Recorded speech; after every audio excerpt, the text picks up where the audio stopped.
Buenos días. Buenos días. Vamos a iniciar este día. Vamos a continuar con la clase de Derecho Bancario. Estamos viendo aspectos generales, ¿verdad?, de lo que es la materia. Tengo una audiencia en este momento de, quiero ver, 2, 4, 5, 8 personas. Bueno, vamos a tomar fotos y a reportar. Permítanme.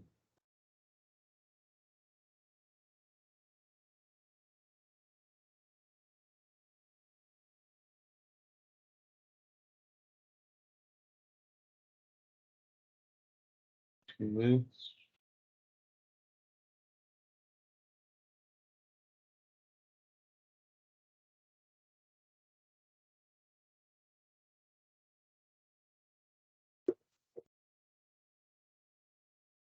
ver acá.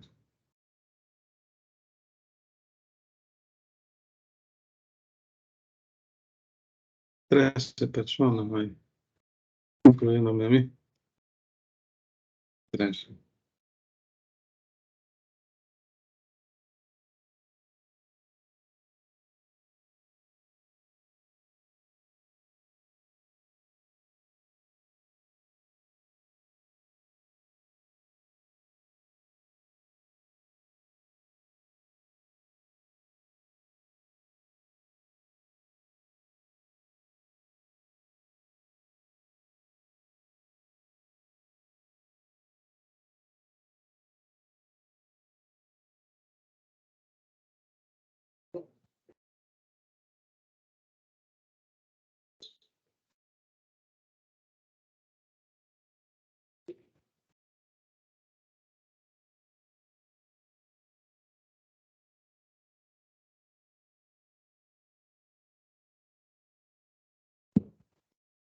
Bueno, muchas gracias.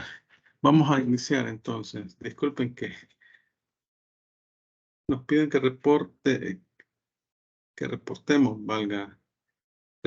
el número de estudiantes y el inicio de la clase. Bueno, vamos a comenzar la clase. A ver acá.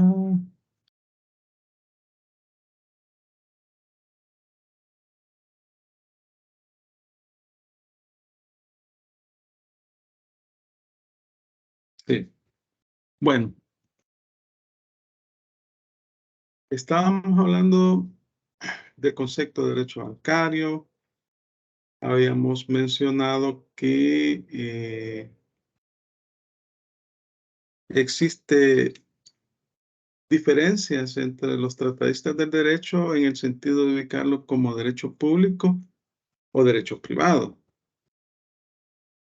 Unos sostienen que es derecho público porque existe demasiado intervencionismo del Estado en las operaciones bancarias. Otros que es derecho privado por las relaciones jurídicas que se dan entre particulares.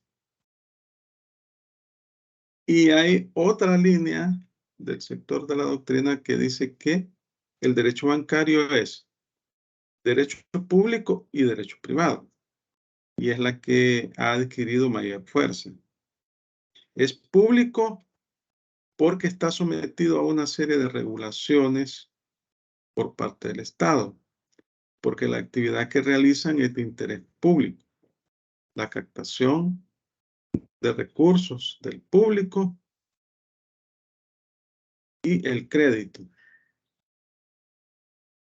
Por eso se sostiene que es de carácter público, pero es de carácter privado también porque se dan una serie de relaciones entre los particulares. El derecho bancario ofrece al público tasas de interés con el objetivo que el público ponga a disposición sus ahorros.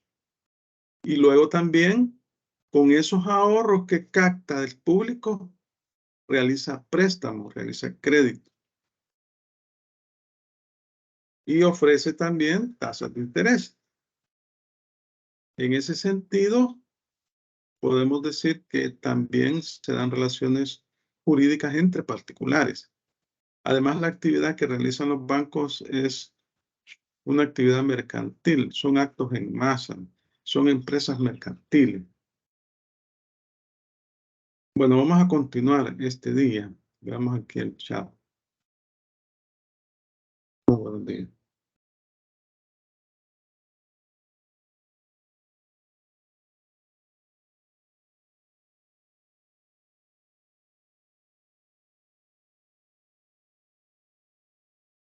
Vamos a compartir.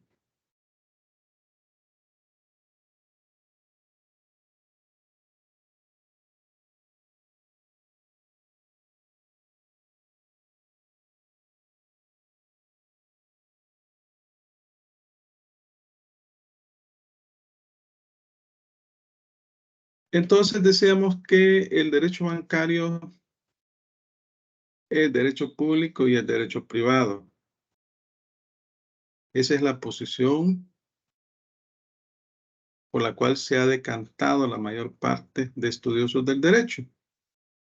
Y como les decía que esto se debe a que el Estado regula la actividad de las instituciones financieras, de los bancos, por la naturaleza de la actividad que ellos realizan. Y entonces hay una serie de instituciones del Estado que se encargan de supervisar, como el Banco Central de Reserva, la Superintendencia del Sistema Financiero, que establecen una serie de reglas a los bancos, establecen una serie de disposiciones de carácter administrativo que son aplicables a los bancos en el campo de su regulación. Y tenemos una serie de leyes también de naturaleza administrativa que los bancos deben de cumplir. Por ese motivo, se sostiene que el derecho bancario forma parte también del derecho público.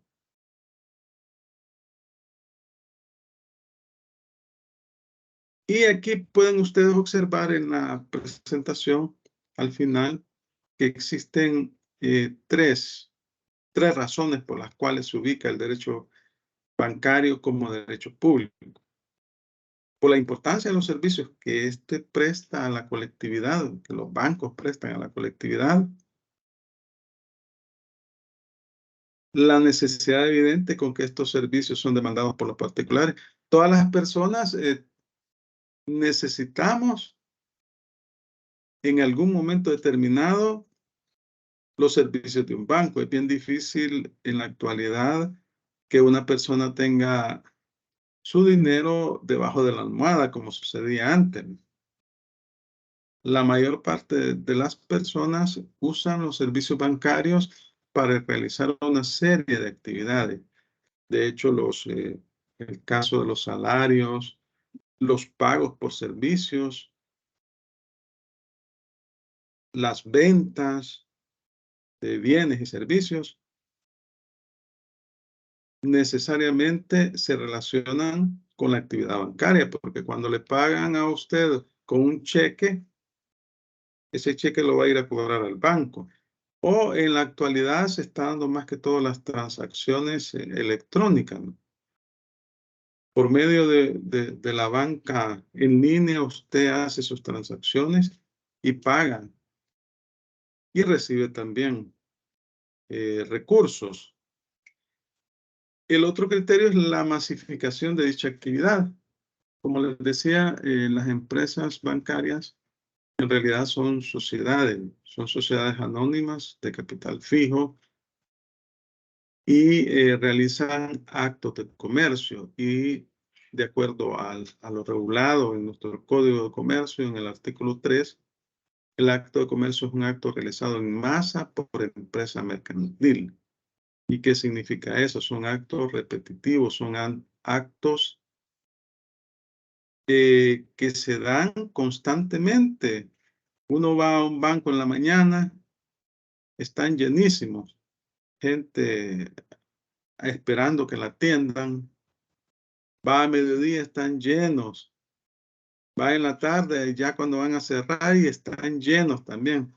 Los cajeros que a veces ponen en las agencias bancarias también permanecen llenos. Rara vez un banco pasa solitario, unos más que otros, ¿no? Hay bancos que son más populares.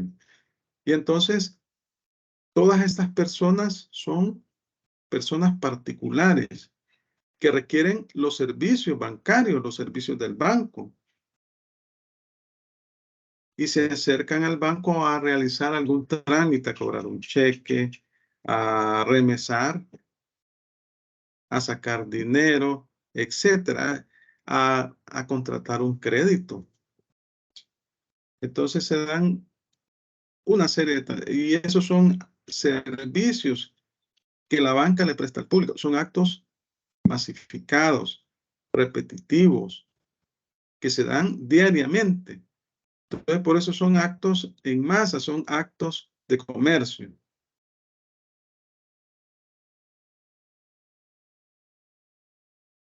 Entonces, el Estado ha establecido una serie de leyes de carácter administrativo y le ha dado facultades a docentes, sobre todo a la Superintendencia del Sistema Financiero y al Banco Central de Reserva, para que estos entes fiscalicen la actividad que realizan los bancos. Y como vamos a ver posteriormente, para constituir un banco se exigen una serie de requisitos. Una serie de requisitos, es decir, que para crear una sociedad mercantil que se va a dedicar a la intermediación financiera y al crédito, se requieren que las personas que van a constituir la institución cumplan con una serie de requisitos. Una vez que cumplen estos requisitos plasmados en la ley y en normativa técnica emitida por la superintendencia, entonces el Estado los autoriza. Y son requisitos no solamente al ente que se va a crear, sino también a las personas, a los accionistas. Entonces el banco autoriza si cumple todos los requisitos que exige la ley al banco. Una vez que lo ha autorizado y comienza a prestar sus servicios al público, abre el establecimiento mercantil, la empresa mercantil, y se dedica a la actividad de intermediación, a prestar, a realizar créditos. Entonces, tiene una intervención permanente por parte del Estado. La institución, como se ha mencionado, que lo fiscaliza la Superintendencia del Sistema Financiero. Pero además tienen la fiscalización o pueden tener la fiscalización del Ministerio de Hacienda. El Ministerio de Hacienda, pues, tiene interés en el pago de los tributos. Y ahí hablamos de la Dirección General de Impuestos Internos, y en materia de importaciones y exportaciones, la Dirección General de Aduanas. En el caso de las exportaciones e importaciones, también la banca presta servicios muy importantes a los empresarios. Y si estos entes no cumplen con la normativa establecida por el Estado, por las normas técnicas, bueno, pueden ser sancionados. Es decir, que existe un procedimiento administrativo sancionador. Aquí estamos en el campo eminentemente administrativo, lo que es la autorización, la fiscalización permanente, la imposición de sanciones. Aquí hablamos que se aplican normas administrativas. y se debe seguir el debido proceso legal, ¿verdad? Y bueno, y se aplica también la ley de procedimientos administrativos. Las instituciones públicas que fiscalizan a la banca y que imponen sanciones, que las autorizan, también están sujetas al derecho administrativo. Por eso es que decimos que el derecho bancario forma parte del derecho público, porque está sujeto a la normativa de carácter administrativo, o sea, el derecho administrativo, por el interés que tiene el Estado en controlar esa actividad. Ahora bien, hablamos de un híbrido, decimos que es derecho público. Y es que la característica del derecho público es que el Estado actúa con su poder de imperio e impone a los particulares su normativa. Yo les decía en la clase anterior, cuando el Estado establece tributos, ya sea el Estado como Estado o los municipios, no le piden opinión a los administrados para establecer un tributo. En el caso del gobierno central, es la Asamblea Legislativa la que autoriza la ley. En caso de los municipios, si son tasas y contribuciones especiales, lo hacen por medio de ordenanza. Si es una ley de impuestos, debe aprobarla la Asamblea Legislativa. Entonces, es una de las características del derecho público. El Estado no le pide opinión a los particulares, establece sus normas y los particulares deben de someterse. Es lo que le sucede a la banca. Ahora, decimos también que el derecho bancario es un derecho privado porque existe una relación jurídica comercial con los particulares que son clientes.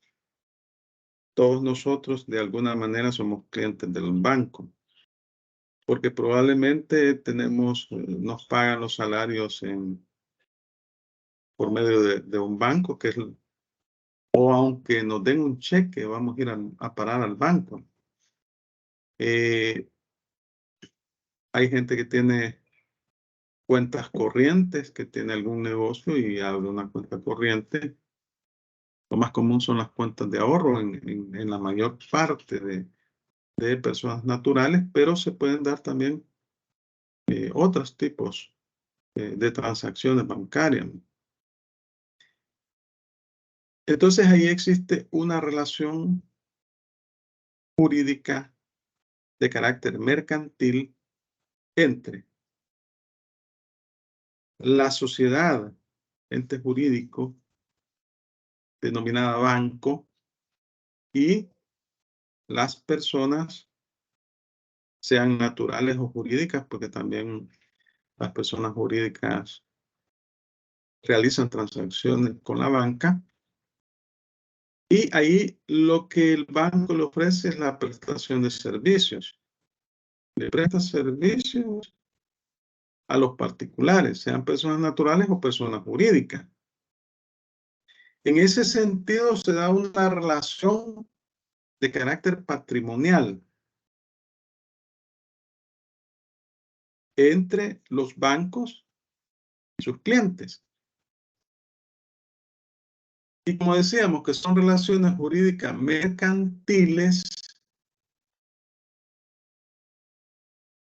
básicamente aplicamos no solo la ley de bancos, también aplicamos el Código de Comercio, porque el Código de Comercio regula la actividad de las sociedades, pero además regula la actividad bancaria.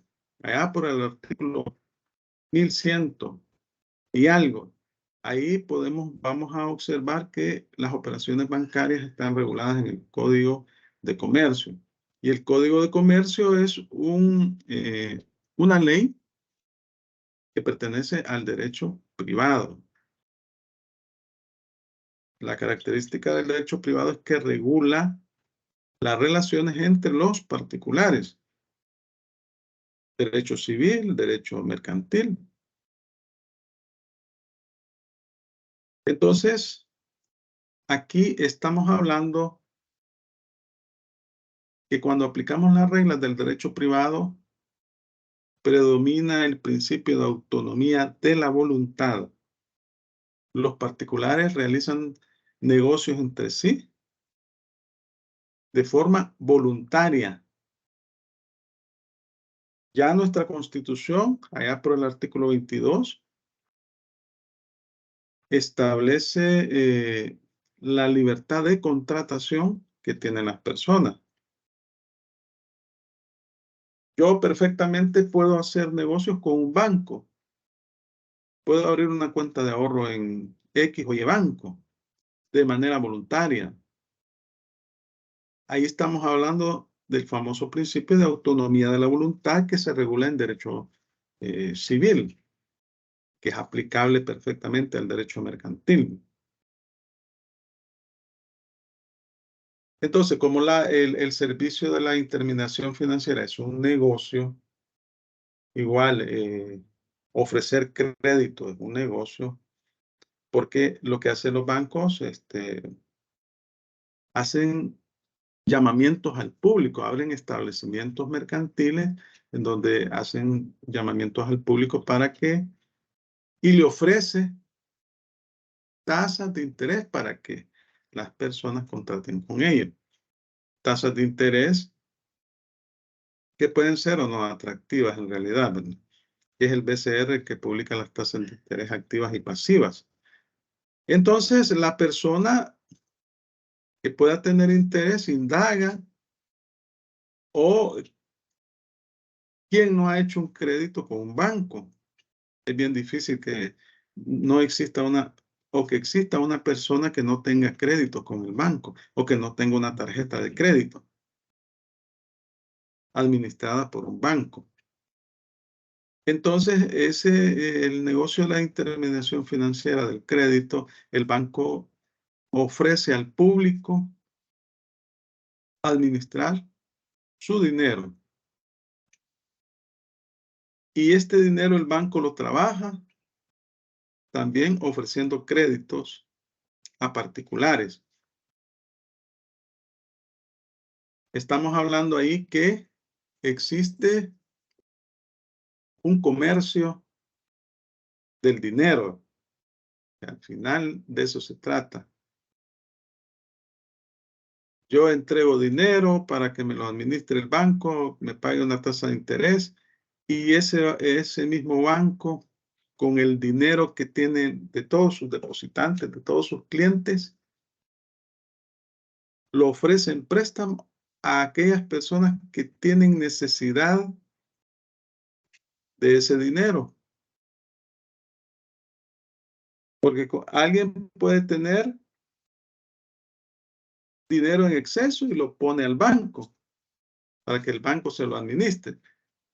Pero hay gente carente de dinero, o sea, necesita dinero para hacer un negocio, para comprar bienes y servicios, etcétera. Entonces el banco le ofrece una tasa de interés. Yo le presto al 20% de interés, por decir un ejemplo. Yo le administro su dinero, le voy a pagar una tasa de interés del 10%. Entonces, por eso aquí estamos en el campo del derecho privado. Las personas voluntariamente se acercan a las instituciones bancarias para que éstas les presten servicios de cualquier naturaleza. En ese sentido, se da una relación directa con el derecho mercantil. Básicamente estamos hablando que el derecho bancario nace del derecho mercantil, forma parte del derecho mercantil.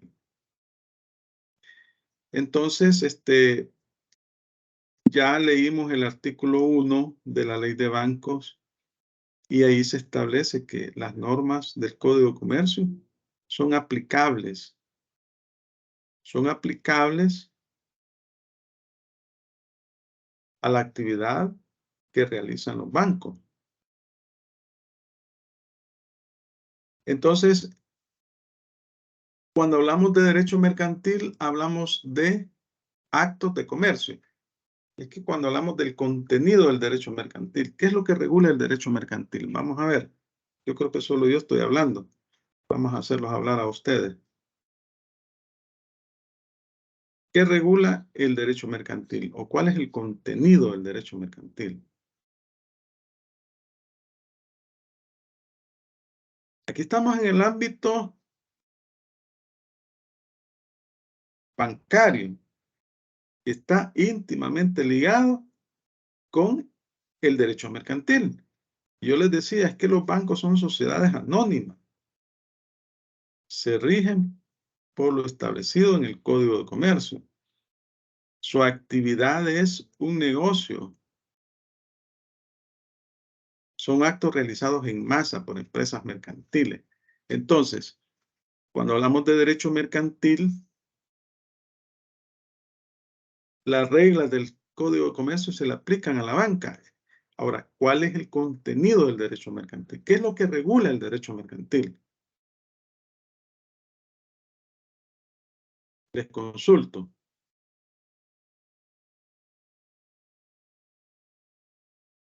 No creo que se les haya olvidado ya. Regula el comercio, las reglas Ajá. Los y actos de comercio. los Ajá. actos de comercio, Ah, entre las personas naturales y jurídicas. ajá. ¿Otra opinión? También las actividades. Las actividades. ¿Qué Regula las actividades? actividades entre comerciantes. Ajá. Actos de comercio. ¿Qué más? Escuchaba ahí varias voces. ¿Qué más regula el derecho mercantil? Cuando hablamos de contenido del derecho mercantil. El intercambio de bienes y servicios también. Ajá. Eso se enmarca dentro de los actos de comercio. A ver.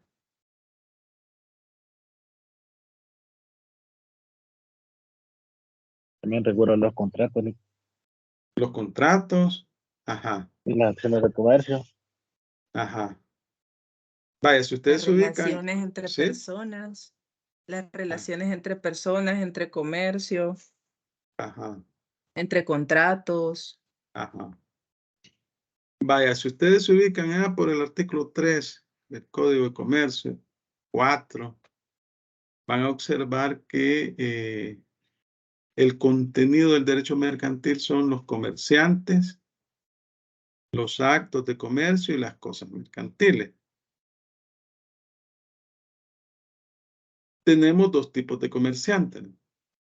Comerciantes individuales, que son las personas naturales, y comerciantes sociales, que son las sociedades.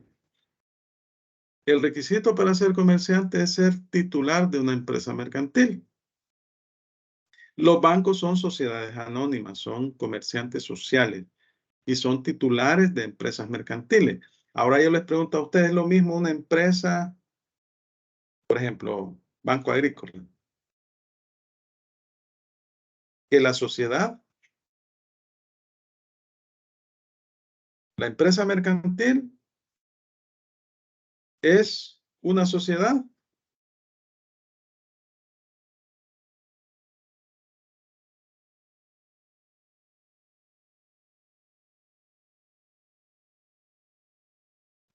¿Cuál fue la pregunta?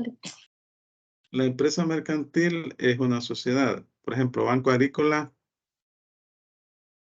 empresa mercantil, es una sociedad.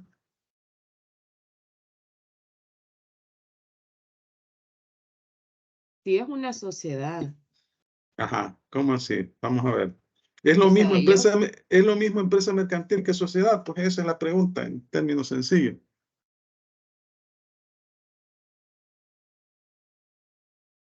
Sí es, la empresa mercantil sí es lo mismo que una sociedad. Sí, Pues a mi parecer sí, porque a pesar que la sociedad, o sea, ellos la empresa mercantil, ellos lo que hacen es tener actos de comercio con sus clientes. Por Ajá. eso pienso yo que sí es una A sociedad ver, mercantil. Y Morán que González, Claudia. Bueno, Miranda, Carlos Antonio. Después usted va a hablar, Morán González, Claudia, porque usted me preguntó. A ver. Sí, buenos días, licenciado y Sí. compañero. Yo considero que las empresas mercantiles son igual que las sociedades, vaya, porque la mercantilidad se da por el hecho de hacer operaciones de comercio, de servicio, lo que mencionaban los compañeros. Y la Sí. sociedad nace con la finalidad de ejercer el comercio, Lee. Si lo vemos Ajá. desde ese punto de vista, sí son lo mismo, porque la sociedad, el fin principal es ejecutar actos de comercio y al final, pues, percibir utilidades, ¿va? Que en primicia es Ujú. lo que ellos buscan, la búsqueda de utilidades, Lee. Ajá. Gracias. Morán González, Claudia. Buenos días, licenciado. Pues yo voy entrando, la verdad, porque acabo de llegar al trabajo, no sé en sí de lo que estaba hablando. ¿No fue usted la que me preguntó? Sí, porque no le escuché bien para anotarle, Vaya, quién sabe, iba en el parcial. Lo que yo estaba preguntando era si es lo mismo una sociedad que una empresa mercantil. Y les decía, banco agrícola, establecimiento. Meléndez Melara Beatriz. Buenos días, yo creería que no, Ajá. porque la sociedad en sí es la creada jurídicamente, ¿verdad? Ujú. Y la empresa, creería yo, que está implícita dentro de la sociedad, es parte de ella. Ajá. Bueno, miren, Beatriz creo que ha sido la más atinada. Todas las opiniones en cierta medida han estado enmarcadas en lo que pregunté. Este es derecho mercantil, ¿verdad? Aquí cuando hablamos de bancos, de actividad bancaria, es derecho mercantil, sin perjuicio de que están regulados por una ley especial, la ley de bancos. Ahora, la sociedad es una persona jurídica. ¿Qué requisitos existe la ley? Perdón, ¿qué requisitos exige la ley para que una sociedad adquiera su personalidad jurídica? Son dos requisitos. ¿Cuáles son? Para que un banco adquiera su personalidad jurídica. Ajá. ¿Cuáles requisitos son? Solo son dos.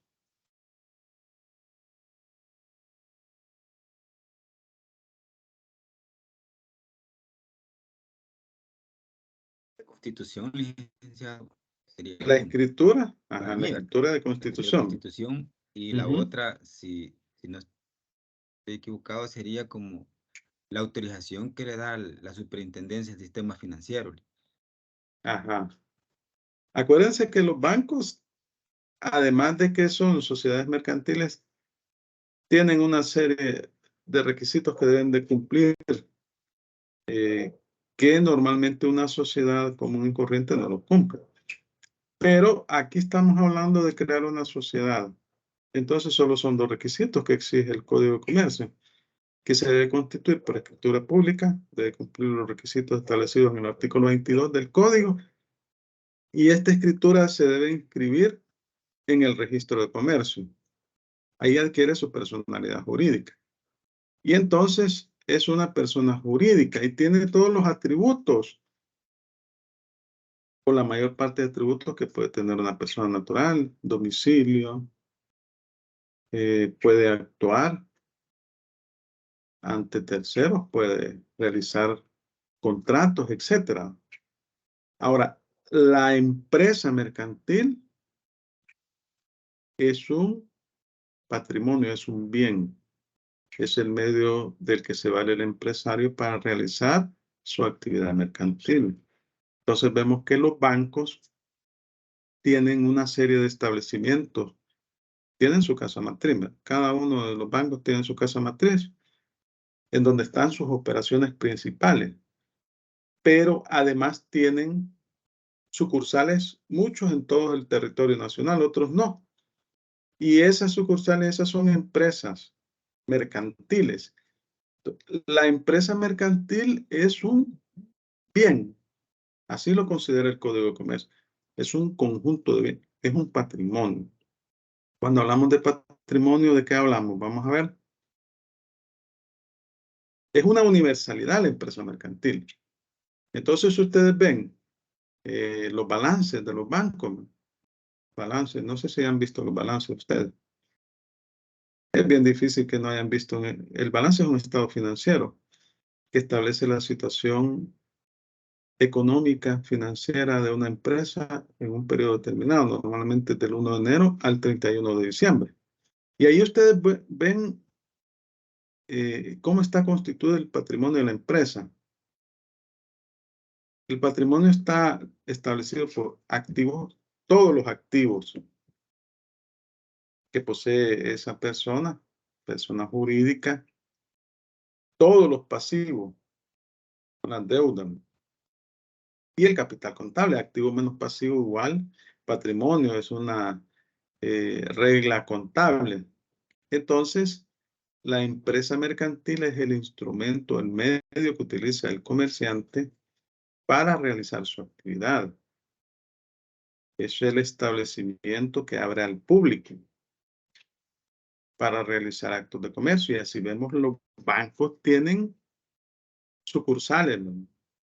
Diferentes establecimientos tienen su casa matriz. Y prestan el servicio de la intermediación financiera. Vamos a continuar. Entonces, cuando hablamos de derecho mercantil, hablamos que el derecho mercantil regula la actividad que realizan los comerciantes, personas naturales, personas jurídicas, que son los actos de comercio, los actos realizados en masa, y también regula las cosas mercantiles. La empresa es una cosa mercantil. La empresa es una cosa mercantil.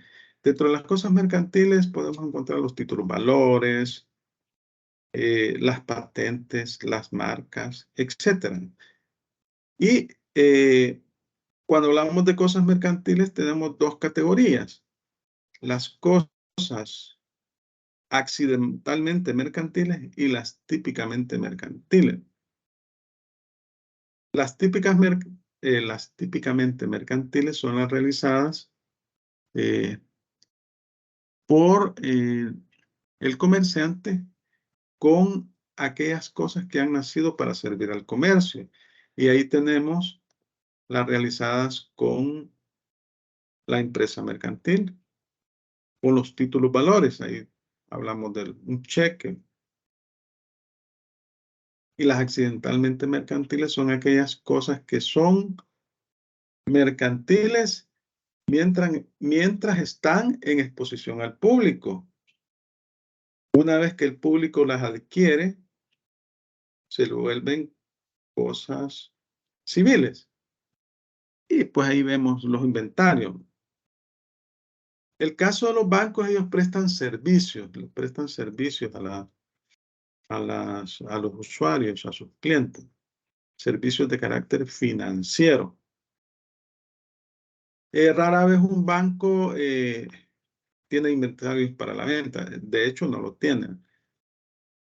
Lo que pasa es que a veces hay ciertos activos que el banco se hace de estos activos como consecuencia de sus actividades, ¿verdad?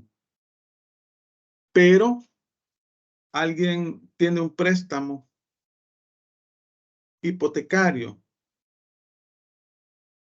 y no pagó el préstamo. ¿Qué le sucede a esa pobre persona? Tenía un préstamo bancario y se atrasó, ya no tiene.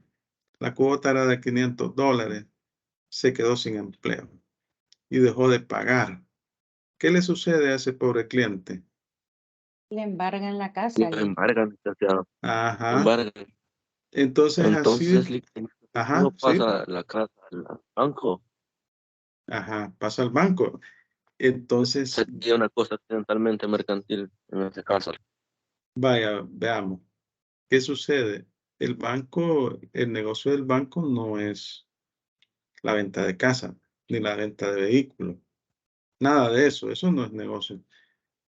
Y esos se denomina activos extraordinarios. Así se les llama. Activos extraordinarios.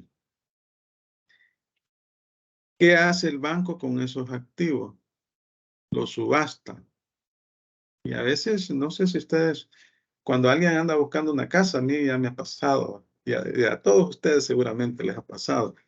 Comenzamos a revisar los periódicos y vemos ahí que el banco tal está ofreciendo determinados bienes. O puede ir usted al banco y ahí le dicen, ah, mire, aquí tenemos en tales colonias estas casas, tenemos estos vehículos, bienes materiales, ¿verdad? Bienes materiales. Entonces, los venden en pública subasta. De esa forma ellos se pagan porque así lo regula la ley. Entonces, pero ese no es el negocio principal del banco. Y por tanto, no estaríamos hablando de cosas accidentalmente mercantiles, porque para el banco son actos aislados, no son actividades autorizadas por la ley. Ahora bien, pero como el banco es una sociedad, ahí vamos al criterio del artículo 4 del Código de Comercio. ¿Verdad? Si un acto es mercantil para una de las partes, lo será para la otra. Y resulta que como el banco está vendiendo ese activo extraordinario y es una sociedad, entonces solo por ese hecho sí es acto mercantil. Es un acto mercantil. Como cuando usted va a comprar un vehículo a Lidea, que poca gente va a comprar vehículos nuevos. Como Lidea es una empresa mercantil, esa transferencia, ese acto es mercantil para ambas partes, porque así lo establece el Código de Comercio. Pero entonces, volviendo con los bancos, la actividad principal que realizan es la intermediación financiera y el otorgamiento de crédito. Eso es su actividad. Entonces, a raíz o como consecuencia de la realización de esas actividades financieras, a veces, pues, sus clientes no pagan y les embargan. Y así aparecen con bienes activos extraordinarios. Y ya la ley regula cuál es el tratamiento legal que se le va a dar. Normalmente lo subastan. Entonces vemos que aquí estamos aplicando derecho mercantil, Código de Comercio. Y por eso es que la relación entre el derecho mercantil con el derecho bancario es una relación muy estrecha. Y dentro de las características del derecho bancario, precisamente resalta la íntima conexión con el derecho mercantil. Esa relación que tiene la actividad bancaria, la actividad financiera que realizan los bancos, los actos de comercio que realizan, el negocio a que se dedica, con las regulaciones del derecho mercantil. Y como decíamos, el derecho mercantil forma parte del derecho privado. El derecho mercantil forma parte del derecho privado. Eso es algo que todo estudiante de derecho lo sabe al nivel que ustedes llevan, ¿verdad? Entonces, acá resulta que tanto en derecho mercantil como en derecho bancario se regulan lo que son los contratos. Los contratos mercantiles y la banca tiene una serie de formatos o formularios, ¿verdad? Que podríamos decir que son estándar cuando uno va a realizar un crédito con el banco. usted observará que solo comienza el ejecutivo a imprimir, ¿verdad? Enciende la computadora e imprime. No, primero le pregunta su nombre, sus datos, y está imprimiendo. Y imprime, bueno, digitando y luego imprime el documento. Esos documentos son estándares. Son documentos estándar, solo le cambian el nombre y los datos de la persona y tienen una serie de cláusulas y en letras bien pequeñas. Si uno no ve, no lee, pero el mayor defecto que tenemos las personas es que no leemos. Solo firmamos, vaya, nos dice la persona que nos está atendiendo. Vaya, mire, firme acá, le hace una crucita, firme acá, firme acá, firme acá. Y uno comienza a firmar y a firmar y a firmar. ¿Qué, cuántos minutos se tarda? A lo sumo 10 minutos. Desde que usted entró, si usted lleva toda la documentación que ellos requieren. Y la persona que lo atiende es experta en ese tipo de cosas. Comienza a digitar. Permítame, ya le traigo su contrato. Imprime y usted firma. Pero si todas las personas nos detuviéramos a leer ese contrato, vamos a ver que tiene una serie de cláusulas de carácter obligatorio, ¿no? Entonces, la persona firma el contrato. Básicamente son contratos de adhesión. Son contratos de adhesión. ¿Cuáles son los contratos de adhesión? Vamos a ver.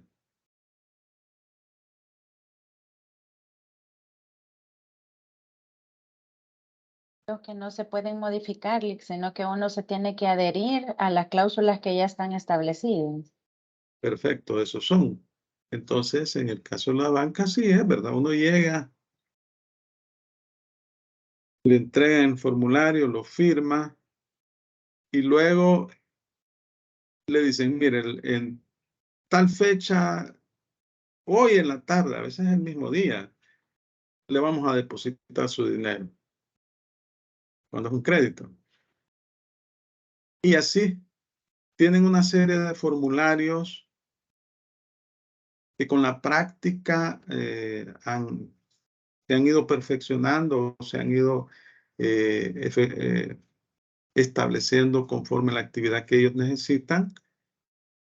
Y entonces acá pues la persona firma.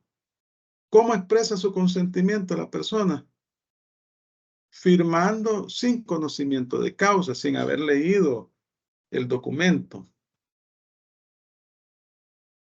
En esa característica del derecho bancario también la tiene el derecho mercantil, ¿verdad? El derecho mercantil, usted quiere hacer un contrato de arrendamiento, acude ante un notario y ahí el notario ahí tiene, en su computadora tiene ahí los formatos de contrato. Depende del tipo de contrato. Bueno, ni la secretaria del notario ubica el contrato, le cambia los nombres, los datos y se lo entrega al notario para que lo revise antes de imprimirlo en el libro de protocolo. Entonces son formatos que ya están preestablecidos. Básicamente estamos hablando de formatos estandarizados y uniformes que son realizados o que se tienen como consecuencia de la práctica constante que realizan los bancos, ¿no?, con los clientes y que tienen una serie de cláusulas a las cuales nos vemos sometidos. Son verdaderos contratos de adhesión. Entonces, en esa medida está vinculado de manera estrecha con el derecho mercantil. Ahora bien, existe una diferencia que podríamos decir marcada entre los contratos bancarios y los contratos mercantiles. Porque en el caso de la banca importan las condiciones personales de la persona, valga la redundancia, o las condiciones personales del cliente, del acreedor o del deudor. Al banco le interesa saber cuáles son sus condiciones. Por ejemplo, si usted va a hacer un crédito con el banco, le piden una serie de documentos. Lo que le interesa garantizar al banco es que usted tenga solvencia, que le pueda pagar, si es un crédito. Ahora, si es usted va a depositar dinero en el banco o a abrir una cuenta corriente también, el banco quiere saber quién es usted, cuál es el origen de ese dinero, porque actualmente pues existen muchas regulaciones relacionadas con el origen del dinero. Que no sea dinero procedente de actividades ilícitas. Entonces, el banco le interesa saber quién es su cliente, con quién va a contratar. Esa es una gran diferencia con el derecho mercantil, ¿verdad? En el caso del derecho mercantil, en algunos contratos sí se requiere, es importante las condiciones personales, ¿no? Pero en otros no. En el caso del banco sí interesa saber quién es cuáles son las condiciones personales del acreedor o del deudor. Eso es importante para los bancos. El banco asume que la persona cumple con todos los requisitos, pero le pide pruebas, pide una serie de documentos y después se firma el contrato de buena fe entre las partes.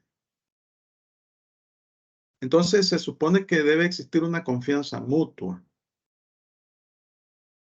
entre los contratantes. Y el banco se cuida de saber quiénes son sus contratantes, los requisitos que deben de cumplir, porque no le va a prestar a alguien que no tiene una situación financiera que le garantice al banco que le va a pagar el crédito. O no le va a aperturar una cuenta de ahorro, una cuenta corriente a una empresa o a una persona que no se sabe la procedencia. Y esto es por cuestiones de lavado de dinero y activos, ¿no? Entonces vemos que en el caso de la banca o del derecho bancario, las condiciones personales del acreedor o del deudor son de suma importancia. Son de suma importancia.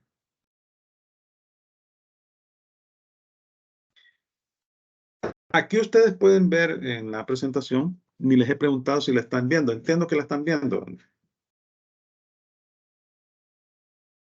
¿Se ve la presentación? Sí, Lick. Sí, Vale, Lick. perfecto. Sí se ve. Sí, Lick, Vaya, sí se ve.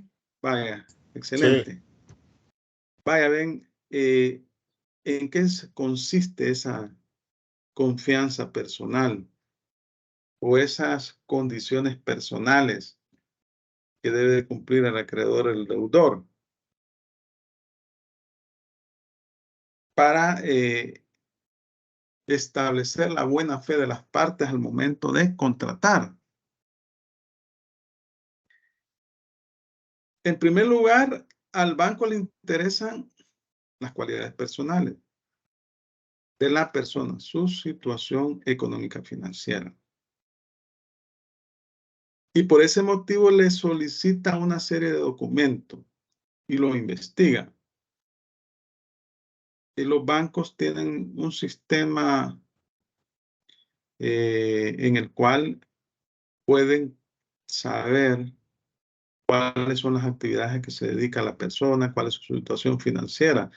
Fíjense que, bueno, no sé si a ustedes les ha pasado, pero a mí particularmente hace algunos años llegué queriendo hacer un préstamo a un banco Y la persona me pidió el DUI y mi número NIC de identificación tributaria.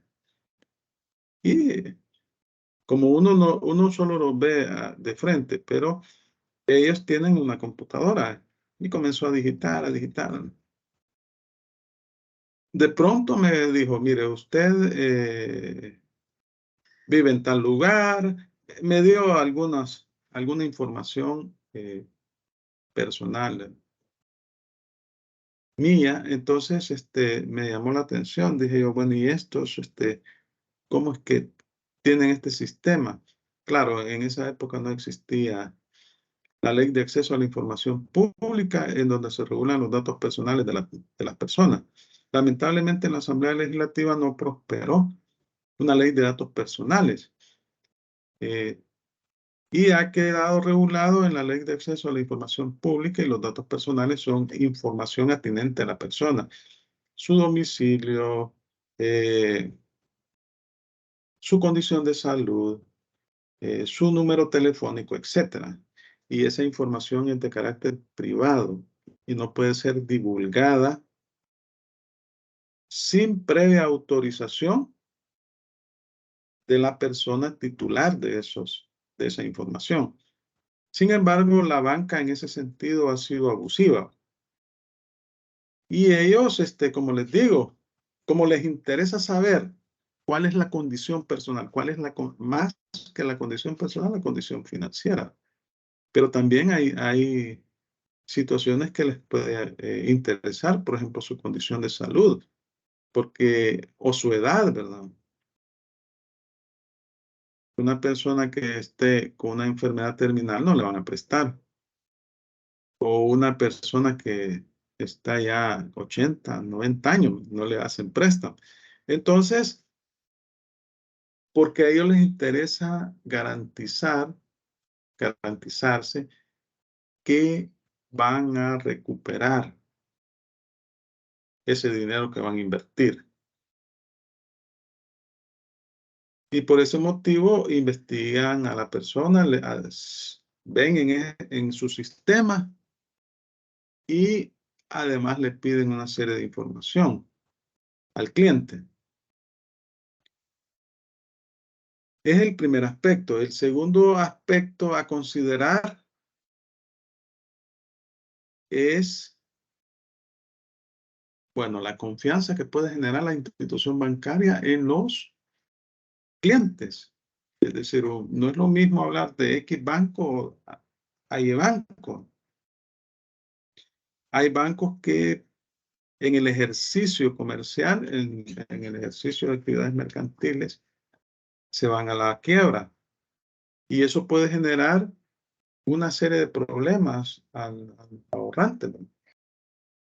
Entonces, por eso ciertos clientes prefieren X banco para hacer sus transacciones. Otro aspecto que también es importante es el número de agencias que pueda tener el banco. Es decir, a mí particularmente me gustan los bancos que yo en cualquier lugar donde ande, ahí hay una agencia. O puedo en mi celular hacer transacciones o en mi computadora. Eso genera confianza, inspira confianza a los usuarios, a los clientes. Mientras más sólido es el banco y mientras mejor presta sus servicios, porque hay bancos que rápidamente lo atienden a uno, atienden a la persona, y eso genera cierto prestigio, cierta confianza. Este banco es un muy buen banco. De eso vive el banco, de la confianza que le pueda generar a sus clientes. Y en esa medida que el banco le genere mayor confianza al cliente, pues el cliente se aboca al mismo para hacer depósitos, para gestionar crédito.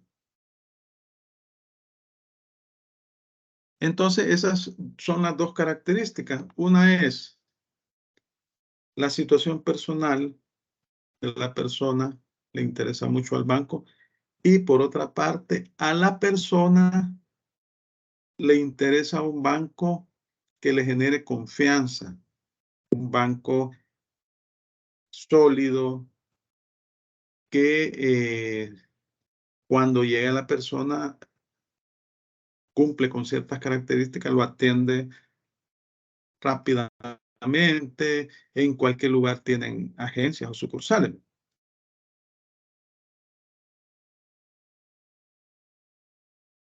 Otra característica que tiene el derecho bancario, estamos hablando de las características del derecho bancario, la primera es íntima conexión con el derecho mercantil.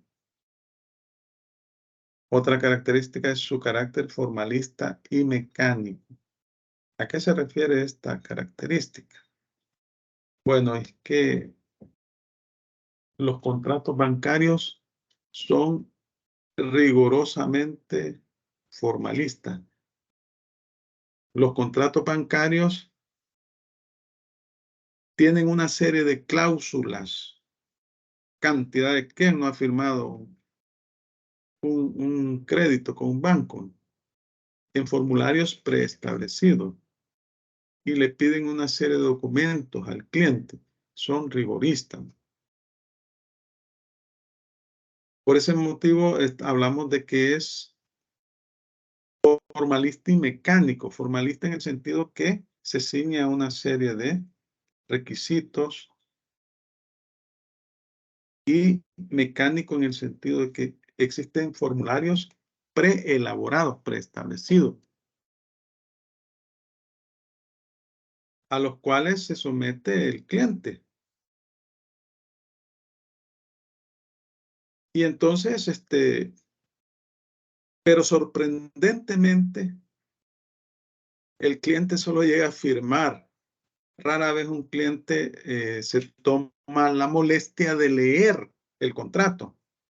Y entonces el contrato que 3, 4 páginas frente y vuelto. Y usted solo firma. Y firma y firma y firma. Firma como 3, 4 veces. Entonces, los requisitos, la banca es estrictamente formalista y al mismo tiempo es estrictamente mecánica, porque no es en el momento que van a idear el formulario o el contrato, le van a decir a usted, vamos a ver, en este momento le vamos a elaborar el contrato y comienzan. No, ya está elaborado, ya es un formulario preestablecido. Lo único que cambian son los nombres, los datos personales de la persona. Aquí tenemos ejemplo, el contrato de cuenta corriente, un arrendamiento de servicio, la gestión de cobros y pagos, etc. Entonces, esa es otra característica que tiene el derecho bancario, su carácter formalista y mecánico.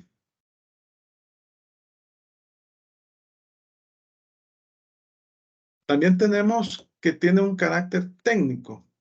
Aquí pues estamos hablando más que todo en el aspecto del derecho público. La regulación que hace el Estado sobre los bancos, ¿no? Hablamos acá de que existen normas de derecho administrativo que exigen a la banca una serie de requisitos que deben de cumplir. Hablamos, por ejemplo, del encaje legal y otros requisitos que la banca debe cumplir y a la cual se debe de someter. Por eso es que la fiscalización que realiza la Superintendencia del Sistema Financiero, estamos hablando que es una fiscalización eminentemente técnica. No cualquier auditor puede fiscalizar un banco. Tiene que conocer el negocio bancario. Tiene que conocer las características técnicas. Y emite también la Superintendencia una serie de disposiciones administrativas eminentemente técnicas aplicables a la banca. Ahora en esta normativa está en constante cambio porque lo que sucede con las normas de derecho público es que normalmente cambian constantemente, cambian. Por ejemplo, actualmente en la Asamblea Legislativa acaban de aprobar una ley que sustituye a la ley LACAP. ¿Y cuántos años tendría de vigencia la ley LACAP? Quizás unos 20 años o menos. Y así, las leyes administrativas cambian constantemente. Y a eso se ven expuestos los bancos. Por esa regulación que hace el Estado. Antes no teníamos regulación sobre el lavado de dinero y activos. Y ustedes ven que hay una serie de normas técnicas que, bueno, que emitidas en este caso por la Fiscalía General de la República y que parecieran prevalecer sobre la ley, ¿verdad? Porque yo veo ahí en las páginas, bueno, en los periódicos, en Facebook, en las redes sociales, que ofrecen cursos sobre el lavado de dinero y activos y sobre la norma tal, dice. Y a veces en esa normativa técnica se establecen disposiciones de carácter privativo de las personas, es decir, verdaderas obligaciones a las personas que solo deben estar establecidas en una ley. Usted no puede imponer una restricción a una persona, no puede imponer una sanción si no está establecido en una ley o una obligación determinada. Porque, bueno, ni siquiera son reglamentos, son normas de carácter administrativo, normas técnicas. Evidentemente vulnerando la ley de procedimientos administrativos, vulnerando la Constitución sobre todo. Y a veces son regulaciones que no están establecidas en la ley. Pero en el caso de la banca se ve sometida a este tipo de situaciones. Y van surgiendo nuevas regulaciones, se van derogando unas, se van creando otras. Y bueno, total que las personas, los auditores o el personal técnico se vuelve experto en normativa efímera. Luego tenemos su internacionalización, otra característica. Hemos visto 4 características. Íntima conexión con el derecho mercantil, su carácter formalista y mecánico, su carácter técnico, su internacionalización. Aquí hablamos del derecho bancario en sus relaciones de carácter internacional, o sea, en sus operaciones internacionales. Cuando hablamos de operaciones bancarias en el comercio exterior. Y aquí hemos sido invadidos en los últimos 20 años, quizás, ¿verdad? 30 años, por banca extranjera. Aquí hemos tenido bancos extranjeros que luego se han retirado. Han venido a comprar la banca nacional, estuvieron algún tiempo en el territorio nacional y luego se van y venden. Por ejemplo, el Banco Cucatlán inicialmente fue absorbido por una transnacional, luego la transnacional se fue y se lo vendió a particulares, a personas que se dedican a esa actividad aquí en el país. El Banco Agrícola, actualmente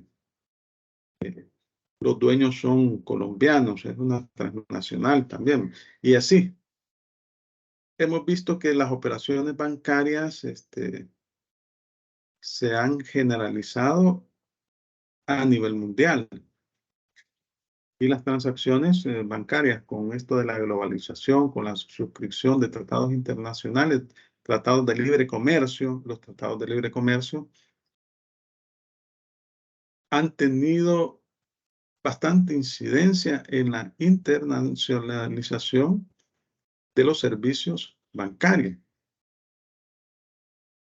Entonces, esta es una de las características bastante interesante que tiene el derecho bancario en la actualidad.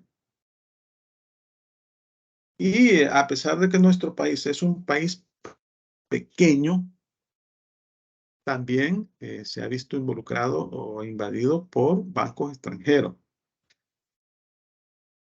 Además que se realizan una serie de operaciones internacionales, la banca, operaciones de comercio exterior. Por ejemplo, cuando se hacen compras internacionales, el Estado hace compras internacionales con una empresa transnacional. El Estado hace licitaciones. Cuando hace las licitaciones, requiere que puentes modulares, solo los construyen 2 empresas en el mundo. O las placas de los vehículos, ¿no? Son licitaciones internacionales. Entonces, estas empresas exigen una serie de formas de pago, una carta de crédito. Me va a pagar por medio de una carta de crédito. Y entonces ahí utilizan los servicios de un banco nacional y un banco extranjero. Hay una transacción de comercio exterior ahí. O las remesas internacionales, ¿verdad? Vienen de los salvadoreños que están en el exterior, utilizan los servicios bancarios.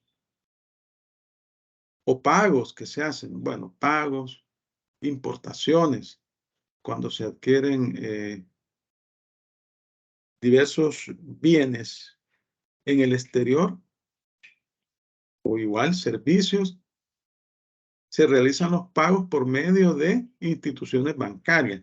Entonces ahí estamos hablando de que las operaciones bancarias se han internacionalizado como consecuencia del comercio exterior.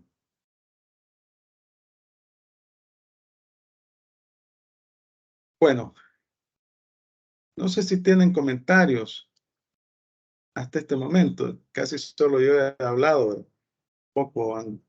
Estamos en la parte introductoria del derecho bancario, ¿verdad? Esta es la parte básicamente doctrinaria. Estamos hablando de las características, de la autonomía, del Hola, concepto. licencia. Sí. Solo una pregunta. A mí me llamó la atención, usted dice de la ley LACA hay otra ley. Y me Sí, ley gustaría de saber. compra se llama. Ley de compra. La semana, quiero ver, esta semana, no, la semana pasada la aprobaron en la Asamblea Legislativa y va a derogar a la LACAP. Bueno, no, yo en realidad voy a bajarla para ver de qué se trata, esta ley. Pero sí tiene mucha incidencia. Ha de ser igual que la LACAP, pero le han agregado.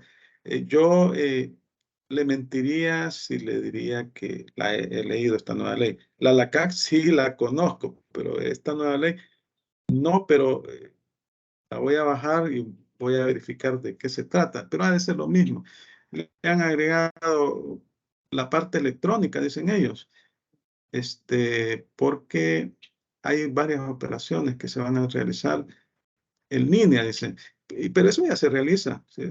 Actualmente las compras públicas, cuando se dio la pandemia, se utilizó mucho las TIC, tecnologías de la información y la contratación y comunicación, perdón, tecnologías de la información y comunicación. Y también en la unidad normativa de adquisiciones y contrataciones, UNAC, ahí también se lleva un registro electrónico. Hace como 3 o 4 años, el Ministerio de Hacienda presentó una serie de reformas a la Asamblea Legislativa para reformar la ley LACAP. Eran cantidad de reformas. Y hoy, pues, presentó una nueva ley. No sé, usted la puede bajar en la página de la Asamblea Legislativa. Ahí puede encontrarla. Pero Todavía no está vigente, ¿verdad, licenciado? No está vigente, no. Y yo le mentiría si le diría cuándo va a entrar en vigencia, tengo que verificar. Pero la semana pasada entró y fue aprobada, creo, en la misma semana. Entonces usted la puede buscar como pieza de correspondencia. Gracias, licenciado. Bueno, entonces, continuamos.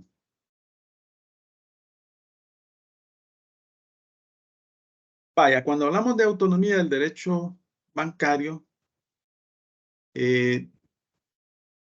hablamos cuál es el objeto del negocio de los bancos, cuál es el objeto de este derecho, cuáles son las aplicaciones, la estructura de las instituciones financieras. En cierta medida tiene autonomía, pero no es plena. La ley de bancos regula todas las actividades de los bancos, pero hay ciertas actividades bancarias que se encuentran reguladas en el Código de Comercio. Es decir, que cuando entró en vigencia la ley de bancos, no se derogaron esas disposiciones del Código de Comercio, no fueron derogadas. Entonces, en ese sentido, no existe una autonomía plena, no hay una autonomía legislativa plena, porque en el mismo artículo 1 que leímos en la clase anterior de la ley de bancos, pudimos observar que son aplicables otras disposiciones además de la ley de bancos. En lo no regulado en la ley de bancos se aplicará X o Y ley y el Código de Comercio. Entonces no tiene una autonomía plena. En el artículo 1 que lo leímos en la clase anterior, se establece, entre otras cosas, aquí yo lo he, en comillas, los bancos se regirán por las disposiciones del Código de Comercio y demás leyes de la República en lo que fueren aplicables. Entonces acá también podemos observar en el título 7º del Código de Comercio, de los artículos 1105 en adelante, una serie de regulaciones aplicables a las operaciones bancarias. Aquí tengo yo el Código de Comercio, solo por curiosidad lo vamos a ver en este momento, para que vean ustedes que no todo lo relacionado con las operaciones bancarias se encuentran en la ley de bancos. Mire, el título 7º, operaciones de crédito y bancarias, capítulo 1, apertura de crédito. Artículo 1105. Y así pueden ver una serie de disposiciones. Sección B, descuentos.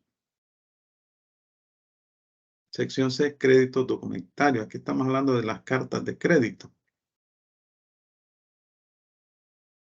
Anticipo, préstamo mercantil, etcétera. Todas esas operaciones bancarias se encuentran reguladas en el Código de Comercio. En ese sentido, no existe una autonomía plena de parte del derecho bancario, sino que siempre se acude al Código de Comercio y a otra normativa. Ya la misma ley de bancos en el artículo 1 habilita la aplicación de esa normativa. Otro temita que es importante platicar cuando estamos hablando de la parte introductoria de una nueva rama del derecho que estamos estudiando, en este caso estamos hablando del derecho bancario, son las fuentes del derecho. En este caso estamos hablando de las fuentes del derecho bancario. Doctrinariamente las fuentes del derecho se clasifican en fuentes formales y fuentes materiales. Las fuentes formales estamos hablando de la ley del derecho positivo. Todas las normas jurídicas que regulan determinada actividad. Y las materiales son aquellos fenómenos de la vida de carácter social o económico que puedan tener incidencia para que, ya sea para que surja una norma jurídica o para crear una nueva. El caso que les mencionaba, la LACAP, ¿verdad? Bueno, y también la ley de pensiones, ¿verdad? Teníamos la ley del sistema de ahorro para pensiones que fue derogada y se creó una nueva ley de pensiones. Entonces, ahí pues estábamos hablando de una serie de demandas sociales que se dan todavía con esto de las pensiones, ¿verdad? Que la gente considera, los maestros no se quieren jubilar porque la pensión que les van a dar es muy pequeña, etcétera. Hay demanda social. Eso tiene incidencia en determinadas leyes, en la creación de leyes o fenómenos de carácter económico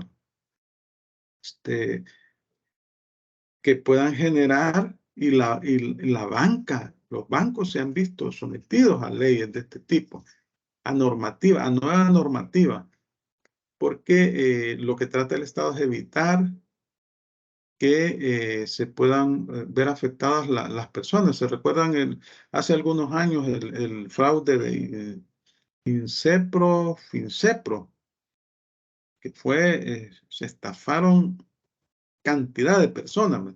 Entonces, eso da surgimiento a nuevas leyes. Esas son fuentes materiales. Acá, en el caso de nosotros, en el caso del derecho bancario, sobre todo prevalecen las fuentes formales, sin perjuicio de que doctrinariamente se ha sostenido que la costumbre y los usos también son aplicables en el caso del derecho bancario. Vaya, miren, en el artículo 111 de la Constitución y en el 1 de la Ley de Bancos se establecen las fuentes formales del derecho bancario. Aquí las podemos ver. La Constitución, las leyes financieras. En caso de laguna legal o remisión expresa, deberán aplicarse las reglas contenidas en el Código de Comercio. Y en caso de que no exista regulación a un supuesto legal establecido, se va a aplicar el Código Civil.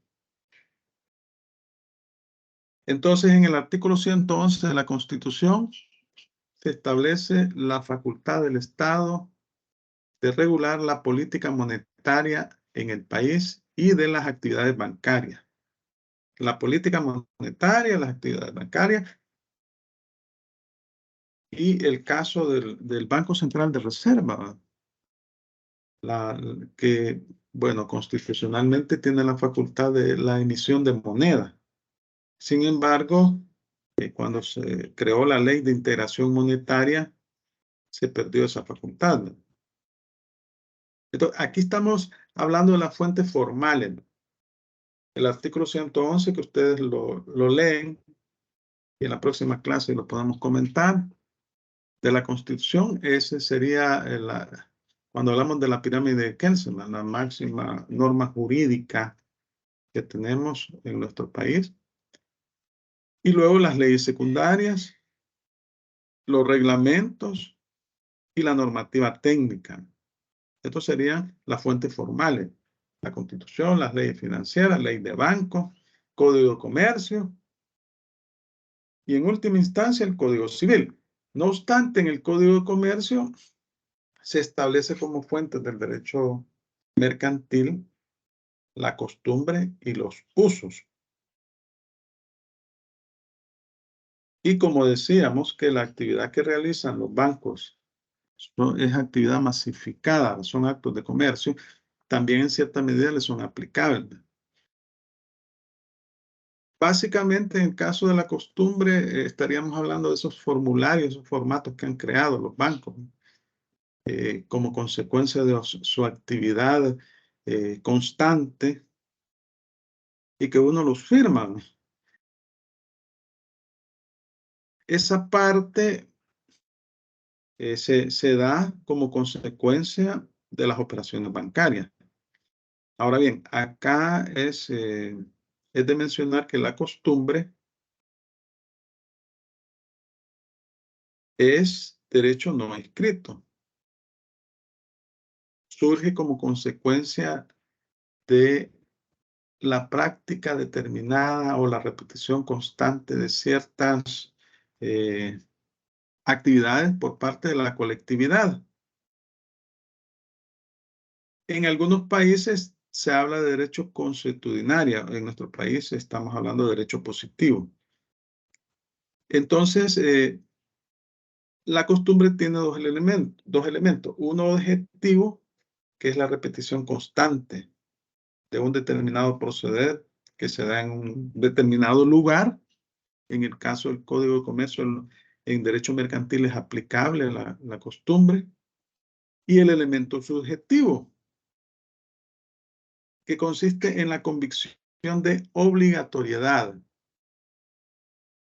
Se da determinado proceder en una colectividad y con el tiempo, con la repetición constante, se vuelve, la gente cree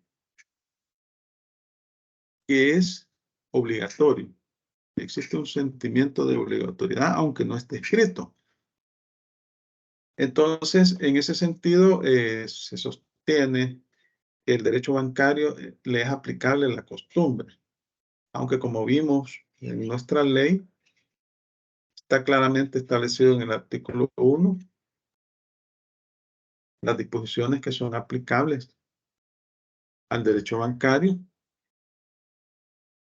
las fuentes formales y en el 111 de la Constitución.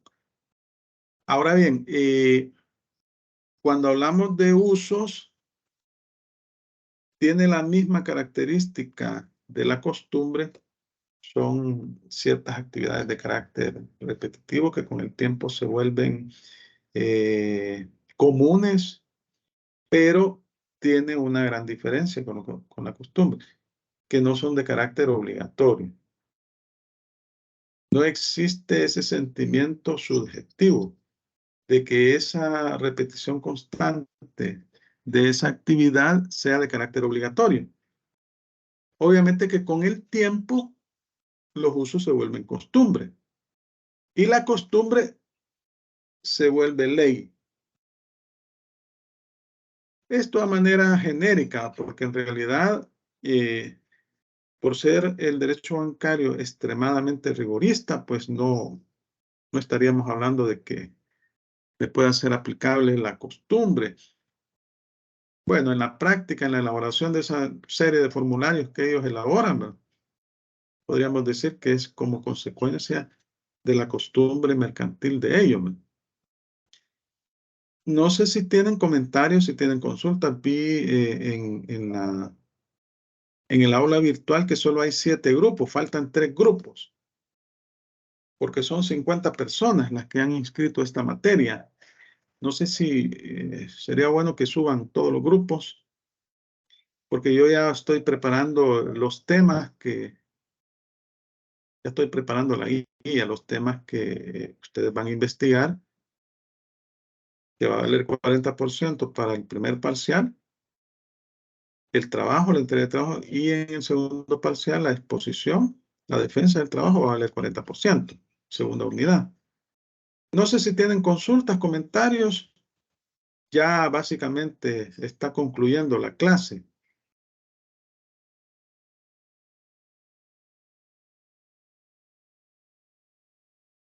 Hasta ahorita todo está claro, Lee. Bueno, entonces los grupos que todavía no han subido su equipo al aula virtual, los insto a que lo hagan a la brevedad, porque si no se van a quedar sin tema. Yo depende del número de grupos que vea si voy a repartir los temas.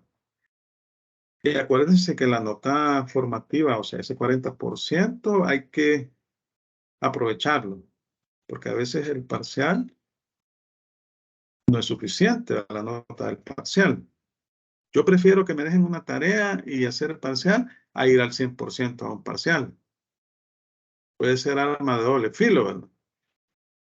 Vaya, entonces, si no hay comentarios, si no hay consultas, estamos viendo la parte introductoria, la parte general, ¿verdad? Doctrinaria del derecho bancario.